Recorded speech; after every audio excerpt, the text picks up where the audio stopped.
Olá, olá minha gente, tudo bem? Obrigado pela audiência. Luzes sobre a diáspora é o tema de hoje do projeto Águas da Lusofonia. Hoje, dia 10 de junho de 2024. Este programa ele tem como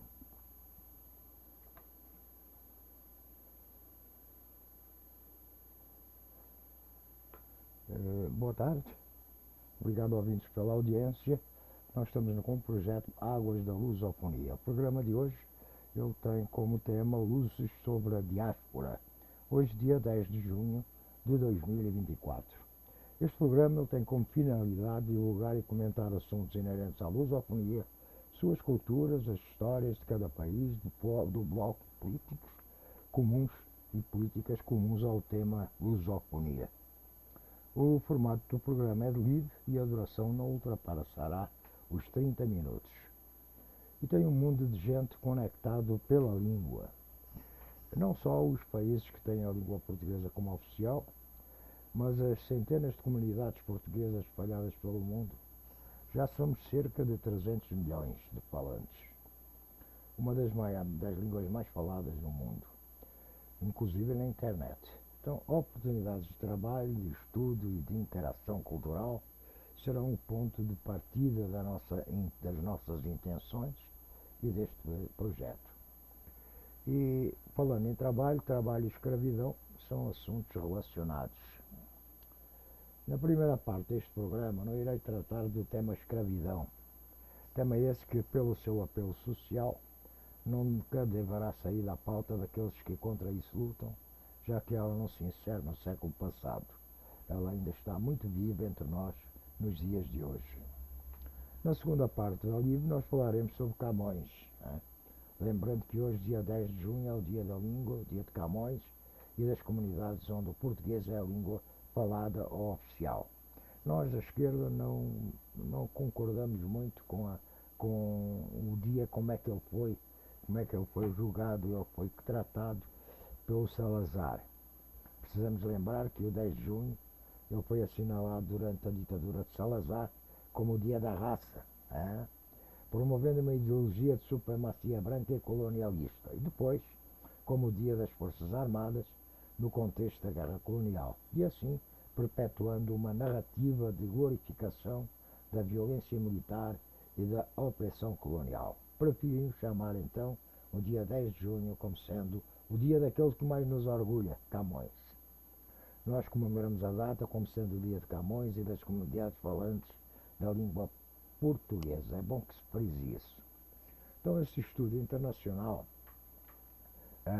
liderado pela Universidade Federal de Minas Gerais, Brasil, ele constituiu aspectos da história da escravidão por meio do genoma de populações africanas e americanas, e em seguida nós iremos abordar então o tema de Luís de Camões. A chamada diáspora africana realmente ela envolveu mais de 9 milhões de pessoas forçadamente transportadas para as Américas entre os séculos XVI e XIX. Há quem fale que não foram tão forçadas porque elas foram vencidas pelos próprios conterrâneos da África, quando conquistavam terras, e os tinham como reféns, e então os vendiam nos mercados na beira-mar àqueles que chegavam e que estavam interessados em comprar.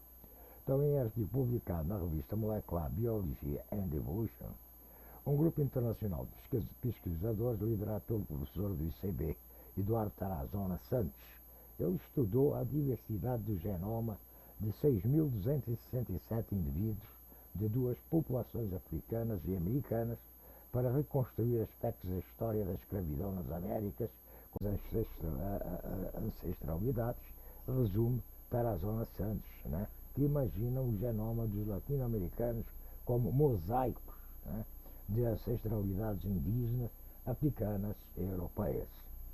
Então, o trabalho da equipe de pesquisadores envolveu conceitos estatísticos, conceitos complexos, além de grande know-how e capacidade computacional para analisar os big data do tipo genômico, áreas das quais a Universidade Federal de Minas Gerais tem liderança internacional.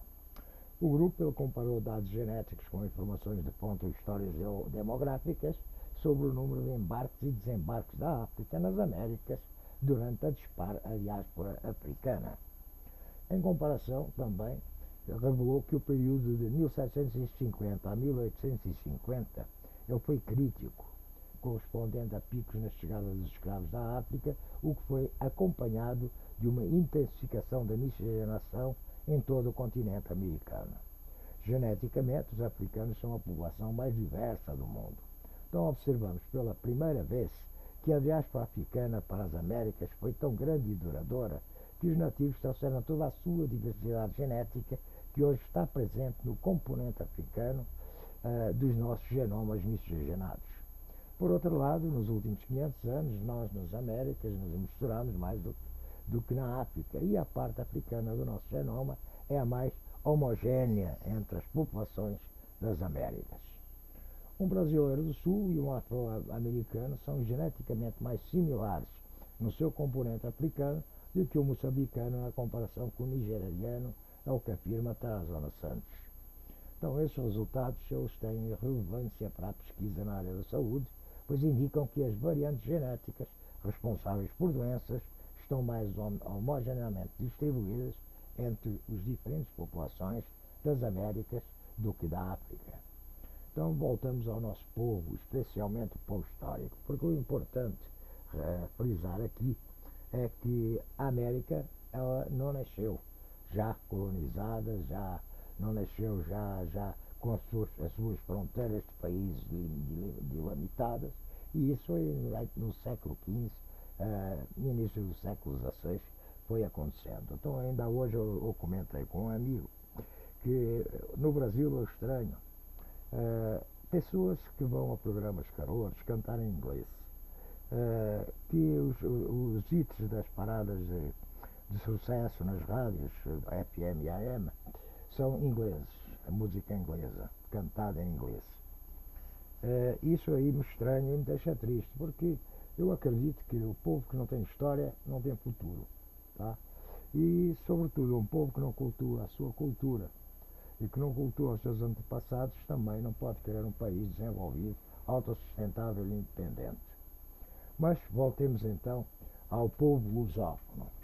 Abro aspas, as armas e os barões assinalados que da ocidental praia lusitana, por mares nunca dantes navegados, passaram ainda além da Tapobrana em perigos e guerras esforçados, mais do que prometia a força humana, e entre gente remota edificaram novo reino que tanto sublimaram. Assim começa a grande obra que pode ser considerada a certidão de nascimento da língua portuguesa. Essa obra, publicada em 12 de março de 1572, há precisamente 450 anos, a célebre criação do poeta Luís Vaz de Camões. Poeta esse nascido, que não se sabe a data certa, que provavelmente no ano de 1524 e falecido provavelmente em 1580.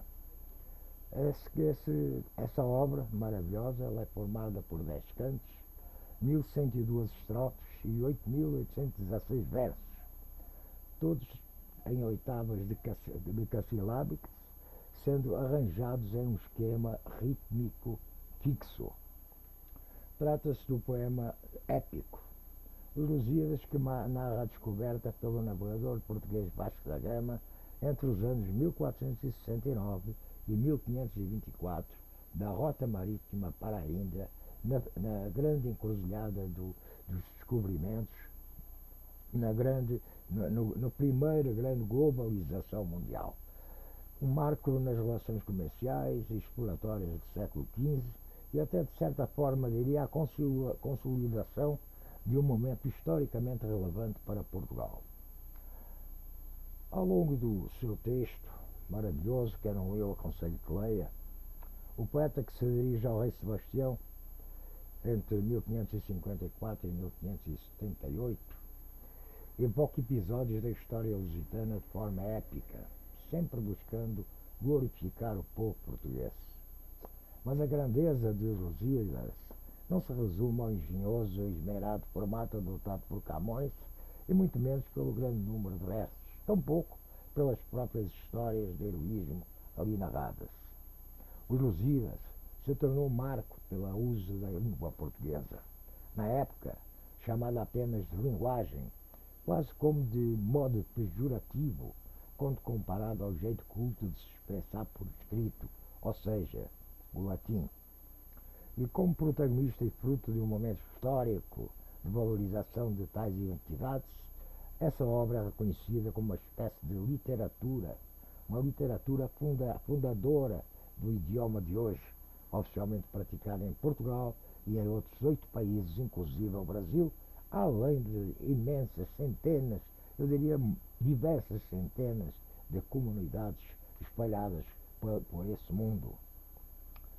Doutor em Estudos Literários pela Universidade Estadual Paulista e criador do canal no YouTube Elite da Língua, o professor Hermos Khalil Rossetti, ele citou as Lusíadas como, abro aspas, a maioridade e a identidade poética da língua portuguesa, fecho aspas, e diz mais, abro aspas, constituem de facto uma referência para e sobre a língua portuguesa, não somente por ser uma obra-prima, o que hoje é consensual, mas por ser a primeira produção de idioma que alcança prestígio para além das fronteiras de Portugal ou dos países lusófonos, fecho aspas. Fala ainda Rossetti que Camões captou com precisão o espírito da Renascença, tomando como base as epopeias antigas e construindo seu longo poema com soluções estéticas típicas de perfeição formal da época, mas a partir das possibilidades expressivas da nossa língua como jamais se havia visto. É o caso, por exemplo, do ritmo bem marcado e regular dos hecassílabos heróicos e, num universo repleto de alusões históricas, mitológicas e cristãs, as combinações de rimas que caracterizarão igualmente os 1102 estrofes da epopeia.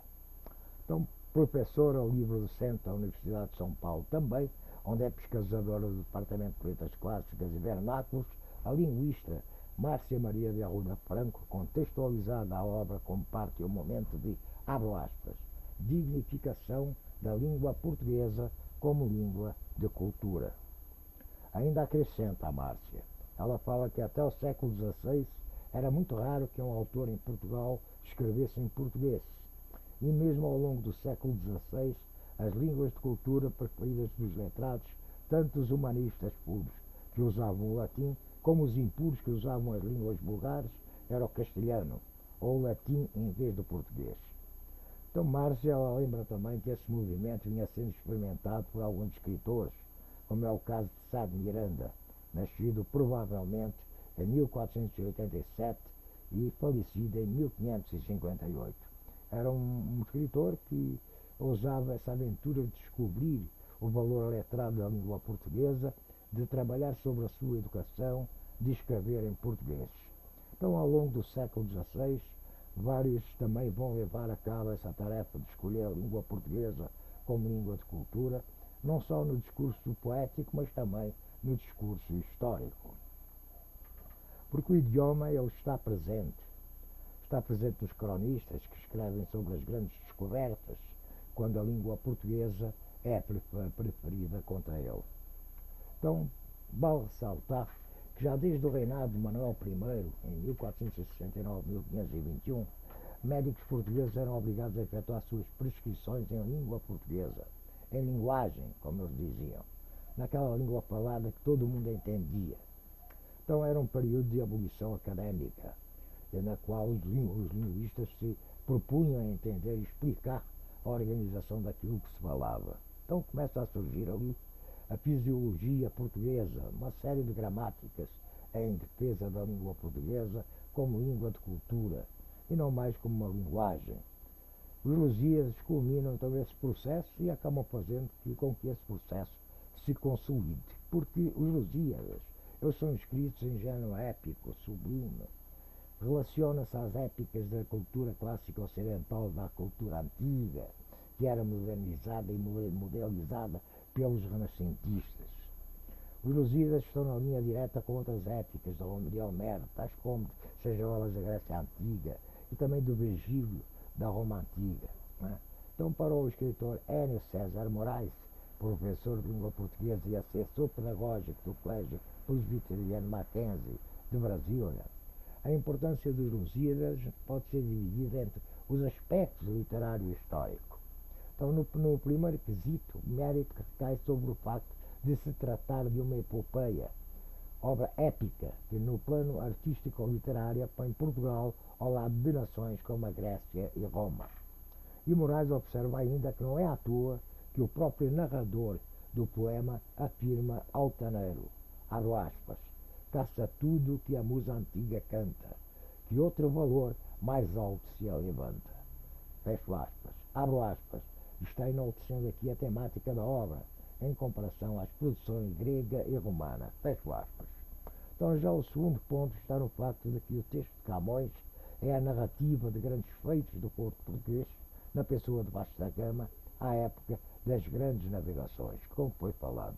Então Virgílio, o poeta romano, é o grande interlocutor de Camões, e com esse trabalho, os Lusíadas, ele engrandeceu o português e o consolidou como língua de cultura.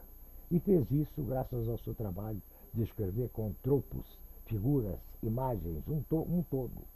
Foi o que realizou um trabalho sobre a prosódia dos versos, escolhendo de decassílabos a oitava para urdir o seu poema, a sua épica. Trabalhou a elocução da língua portuguesa, é completamente inédito na época. Então a obra garantiu a Camões o mesmo lugar na língua portuguesa ocupado por Shakespeare entre 1564 e 1616 no inglês, o Dante Alighieri em 1265-1321 no italiano, o François Rabelais entre 1494 e 1553 no francês,